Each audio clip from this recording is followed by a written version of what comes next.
Hi everyone, welcome to another Hatton's SkillsCast session where I make some of the really tricky looking parts of model railways really easy for you to understand and inspire you to customize and amend some of your models too. Today we're looking at one of the more fundamental parts of the hobby, which really can be quite scary. But at the same time, it is something we can do. It's something that's really easy once you get the hang of it, and that's actually getting inside the models. Now, there are many different reasons you may wish to do this. You may wish to digital fit your locomotive. You may want to put different crew or enhance the interiors of your models. You might even just need to get in there to repair or amend a part that has broken inside the model. But there's many different ways, and pretty much each model that we sell does have its own individual way of accessing that interior. So what I'll be doing today is just covering some of the more common ways of how to get inside your models, showing you some of the do's and don'ts along the way so we can make sure that we do it without a minimum of fuss and damaging any of the detail on the particular models.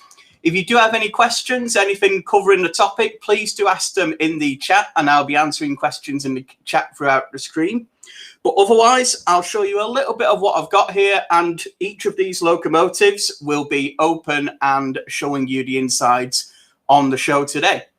So I'll just show you a quick close-up of the tools I have to hand. I've not got many tools on my tool bench today, and there may be things that you already have.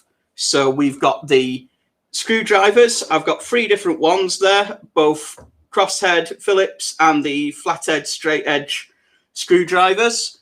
I've got a good pair of tweezers. And finally, a little golden tip to start you off right away. I've got some little pieces of plasticard that I've cut down.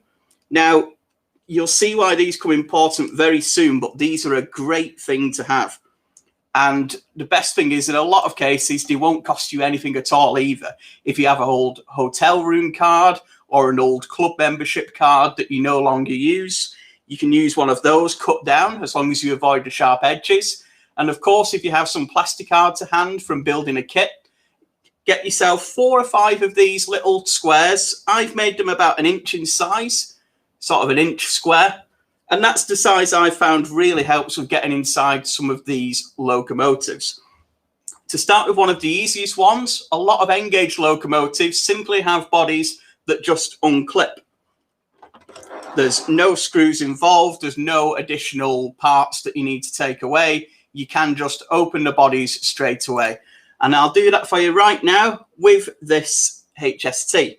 There's no need to put it on a suitable surface. You can just do it with your hands. And what we're going to do is prise away the body side with our fingertips and then gently pull away, making sure we're not damaging any detail in the process. So I'll just do that for you now. You'll feel the body side disengage. We'll repeat that on the other side. And all we've done there is put our fingertips right under the body side, and you can see that comes away there very, very easily indeed. We've not damaged any of the detail in that process. You'll find then that you may just need to lever out that. And my second golden rule is always check to see if there's any parts that are attached to the body. Do read the instructions. As we can see here, there are 2 light cables going into the front of the cab. So pulling really hard and pulling that away very quickly would have damaged those cables. So be very gentle and just make sure you're not damaging any of the detail or the components on the way out. And we can just see there, if we did need to fully remove this body, you can see the little white connector that is connecting those lights. You can just safely push those away with our flat-headed screwdriver, again making sure not to damage the wiring in place. Just a little nudge on each side will slowly but surely get it out. And as you can see there, that's come right away. And now we've fully separated this model. So now we can get inside, we can fit a digital decoder.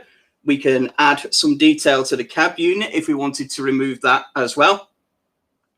And if you needed to do any amendments to the wiring, if you did need to solder any of those wire connections back on, we've now got full access to that model in order to be able to do that. So that's one of the models on the easy end of the spectrum. And some of the models, especially older models in 00 gauge, do have a very similar mechanism where there's no clips involved. Sorry, no screws. There's certainly clips involved, as you will see shortly. And this then has clips that hold the body shell onto the chassis. This is something you'll commonly find with Lima models if you have them in your pre-owned collection, or certainly a lot of the Helgen models that come through even to this day. So this is where our little squares come into check. As mentioned before, you can make these yourself out of any scrap bits of plastic card or club membership cards, old credit cards, anything like that. So for this one, we're going to need our trusty foam surface.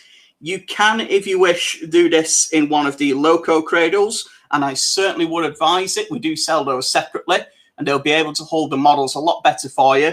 But just so you can see on the stream today, I've kept it out of one of those Loco cradles. So what we need to do is disengage the clips from the chassis and then pull the chassis away. So we'll just prise open the chassis as we did on the HST. And as that comes away, we want to slide in our little card, which will then disengage the clips. So that's in there now. That's one of the clips is now away from the body. We're doing this upside down so the body doesn't fall away either. Now we've got that slot in. We can use that little groove that's just appeared there to slide in our second piece. Again, just making sure that disengages the clip. If you read the Helgen instructions, it will tell you the locations of the clips and the recommended place to be doing this as we are doing here. And then I'll just spin that round, and we're doing exactly the same on the other side. You'll often find that a lot of these locomotives are symmetrical when it comes to this. And you can see there that we've just prized that far away enough to be able to get that clip in there and the clip disengaged. I'll just take that one up to that end. Make sure that you're not pulling too hard on the body, as you may cause damage to the plastic shell. But at the same time, you do need to use a little bit of force. If you're doing this for the first time, I would recommend it on maybe an older locomotive in your collection. So you can give it a try there. And I'll just bring that round. So we're just making sure that's come away. And now we have three. And now we have three. We'll make the last one fit too. So bringing that in there again, making sure with our other hand that we're keeping that clip disengaged. And now we should find, with a little bit of work and just lifting the body from both sides at once, the body comes away. But we've missed one thing, haven't we? We've missed one of the golden rules that we covered right at the start when we looked at the HST. We've not had a look at the detail. And as you'll see, there's a mistake being made. So if we look at the front of this locomotive, can you see the pipe there that is joined to the body and the locomotive? This will snap if we pull the body too far away. You can see that it's already quite taut and it is joined to both the chassis and the body. So we need to disengage this, certainly before we go any further, otherwise we will cause some damage here. So we pull that away. This should remove without a minimum of fuss. And then we can re-glue that later and put that in. So we've pulled that away there. And again, just on the other side, this is another thing that is included in the instructions. A lot of the more recent locomotives do have the full information on how to remove these pipes and which ones you do need to remove prior to the body coming away. But you can see there that this is now away. Again, we've found that we've got those wires inside, so we want to make sure that we don't disengage those for the lights. But if you did want to leave those in, you shouldn't need to disconnect those to do the majority of jobs that you wanted to do on this particular locomotive. So you can access the digital socket, you can indeed see the full PCB, any issues with the wiring, you can edit there, and you can even remove the cab interiors should you wish to fit a locomotive crew to this model. So I'll put that back on there. I'll just rest it gently on. If you did want to put that body back on, it is just a case of clipping it down and putting it on as per so. Just again, a little bit of force to make sure the chassis is lined up, and then we would put back those multiple working jumper details that we removed initially. So we've covered enough diesels. Let's have a look at some of the steam locomotives we've got here, and we'll have a look at the P-class. Now, in the instructions, this gives the information on how to remove the body shell from this locomotive, and it is 4 screws, 2 at each end. I've already removed a couple, so you can see there where they are. We've got 1, 2, 3, and 4. And then placing our locomotive gently on our foam. I'll just tilt it towards you so you can see. And then very gently, we just use our crosshead screwdriver to remove those screws. Do bear in mind that once this is away, your chassis and your body will be separate, so take care when removing the chassis from the body shell itself. Always keep the screws to hand too, because you'll need them again when you are putting the body back on. So I'm just holding the body there now, holding that secure, and with my other hand, I'm going to lift the chassis away. And there you go. That's a relatively simple body removal for the P-class. You can go even further into the body should you wish to gain access to the cab interior, again, of further details. And you can do that by removing further screws within the body shell. And a lot of locomotives are similar to that in how they come apart. You'll find a lot of the smaller locomotives in 00 scale, such as our own Hatton's Originals locomotives, Hornby's locomotive, Bachmann's locomotives, Oxford Rails. Pretty much all the major brands do have the screw and remove the body shell approach, with some of the older models and Heldren's models, as we touched on, using the clip system. Some do incorporate a little bit of both, but at the same time, they're not really that easy to come across these days. A couple of you are asking about the locomotive over here, and Kelly, you've got it spot on. It is indeed one of the latest Hornby Princess Royals. And the reason I've got this here for you today is sometimes if you are working on your locomotive, it can be easy to do it in the actual cradle in which it is supplied. You can turn it upside down and secure it in there, and that should be able to hold your model. I'm just going to use our Andrew Barclay to hold down the other end of that. And I will just put our Princess Royal in here now. Again, making sure not to damage any of the details when we're putting this in. So we've got that there. You can just see how that is. Kingori, I would recommend using plasticard. You might find that cardboard gets a little bit wavy or bent over time, so it might not be as rigid as you need it to be on some of those clips. So let's have a look at this Princess Royal. The reason I've put this here is sometimes it's best if you're working on certain parts of a larger locomotive, you may wish to disengage the tender from the chassis. With the digital socket in the rear of the Princess Royal and a lot of tender locomotives in 00 gauge, you may find that it's a lot easier to work on rather than having the whole locomotive there if we separated the tender from this model. So you'll see the 2 connections we've got here now. We have the wired connection. I'll just turn that a little on its side for you here. We have the electrical wires. And we have the actual screw, which is containing the coupling bar mechanism here. And both of those will need to be removed in order to get the tender separated. So initially we'll do the screw. Just a couple more turns on there. And that should then come away, as we can see here. And this is one of the trickier bits of today's demo, but I'll just give you a brief look. What we're going to do is just prise away that little plug there, working evenly on both sides. You can buy a tool which acts as a pair of pliers designed for this as well, and you can pick that up from our website, but you can, as you see here, just use a flat-headed screwdriver just to prise away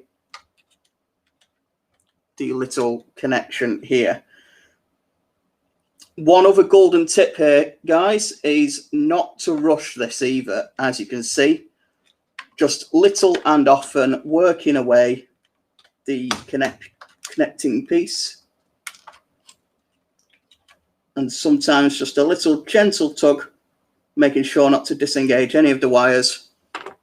And then we have our tender separate from the locomotive for us then to do the 2 screws at the front. And then we would take the body away of that, and then we'd have access to our digital decoder socket. This gives us a lot more space to work on this particular item. And now we don't have to worry about having the actual locomotive itself getting in the way. We can purely just handle the tender as we need to remove the different screws. So that's a top tip if you're using some of the larger tender locomotives, to separate them up as you can. With some of the larger diesel locomotives, it's a little harder to do that, especially with locomotives such as Hornby's latest HST and some other Hornby, Bachmann, Dapol double O gauge diesel locos. But again, we can use our trusty foam here, and then you can access the screws just inside there, lift the chassis away, and then you've got full access again to the interior of that model. So just as a bit of a roundup, some of the golden rules of this are you don't need that many tools. Today, we've only used a selection of screwdrivers where applicable on certain models. We've used a good set of pliers or tweezers to remove some of the details that are attached to both the body and the chassis, and always check your model beforehand to see if there are any parts, such as the multiple working jumpers we had on the Class 27, that are attached to both loco and the chassis too. What else do we have? We had our little pieces of plastic card that you see here. These are fantastic for opening the older locos, such as Lima models, where they have no screws and it is just a clips on the models. And with some dexterity there, that will be a really easy fit, as we did on the Class 27 towards the start of the stream. Each model is different. Each model has a different way of accessing the interior, and manufacturers are putting more and more detailed instructions on how to reach the inside of your locomotives, whether it be for maintenance or adding further detail or fitting digital decoders. Hornby, for example, on their latest Princess Royal, give a full section on removing the body, which is pretty much what we started with the recommendation of the tender removal there, and then details on exactly which screws you need to remove in which order. And a full look over the instructions is totally recommended before you do remove any body from your loco. But once you've got the hang of it, you'll get to know the different types. You'll get to know pretty much what parts need to be removed. Even if it's an older locomotive without instructions, you'll get a pretty good idea of what parts fit what. Always make sure to keep your screws to hand as well, because if you lose those, you're going to have a bit of a struggle putting the body back on your locomotive. As Kelly said there, you've got to make sure you remember which ones go on which. So I usually keep a little pot at the side of my workbench just with a little handwritten note on saying which parts are for which model. Really saves time and confusion on knowing which parts need to go where. And as ever, always have a bit of foam to hand as well. It's a really good thing to do some of this detailing on, even if you're adding extra parts to your models. It just acts as a firm base where you know you're not going to damage any of the model detailing, or any parts can bounce away, so to speak. So we've had a look inside quite a few models today. We've looked at some of the details and how. A lot of the models do have further information in their instruction manuals, so check those out before you go opening your models. But otherwise, if you've got the right tools to hand, you've got a bit of time and patience, and you've got a keen eye to make sure the details don't get damaged, it really isn't as hard as a lot of people make it out. So you can start getting inside your models, adding interior detail or digital fitting them today. So I hope you've enjoyed today's SkillsCast. I hope you've learned a little bit more about how to individualize some of the models you already have in your collection, or maybe tempted to pick up some more. I've put in a link to the description below. If you check that out, there's a link to more of these SkillsCast videos where we've covered different skills across the range of model railways. If you did enjoy the video, don't forget to like and subscribe to our YouTube channel and like our Facebook page for more live streams like this. And of course, subscribing to our Facebook page brings you all the latest model railway news too. So keep an eye on those. If you do have any further questions regarding opening your locomotives and removing the body shell, either put them in the comments on this video or get in touch with our customer experience team, who are more than happy to help at any time. Otherwise, I hope you've enjoyed today's video. Thanks again for watching, and I'll see you next time. Goodbye.